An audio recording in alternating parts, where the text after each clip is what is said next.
We are making something I have never had before. In fact, I didn't even know these existed until like 2 weeks ago. A couple weeks ago, I shared a recipe for cabbage salsa, which is a very prevalent thing in the Central Valley of California. And I had mentioned that it was something that's served at a lot of the Mexican restaurants, to which I was met with a lot of comments saying, I'm Mexican and I've never heard of this before. To which that I say, even though I was born and raised in America, I am confident that I have not even come close to trying all of the foods that have originated in America. So I did some research to find out the very regional foods in America, and one of the foods that seemed to be super popular was funeral potatoes. So starting off, we have 2 cups of sour cream, 1 can of cream of chicken soup, and then we have onion powder, 2 teaspoons. We're eventually going to be adding an entire stick of butter, and because brown butter is superior, we have 1 stick of brown butter. I add half of it in now, other half is gonna be used for the topping.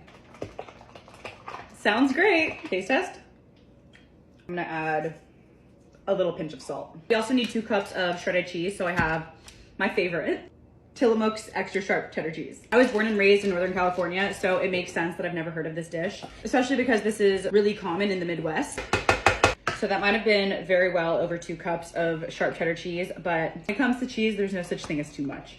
Well, that's wrong. Sometimes there is. I'm just gonna dump it in.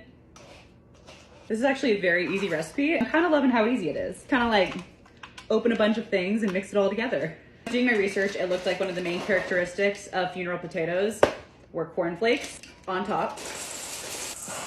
I'm just gonna do a little brief blitz with my hands. I'm going to add in the rest of that brown butter.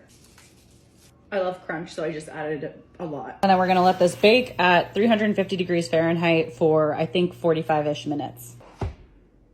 Look at that. Taste test. It's like if a twice-baked potato was turned into a casserole. That was delicious.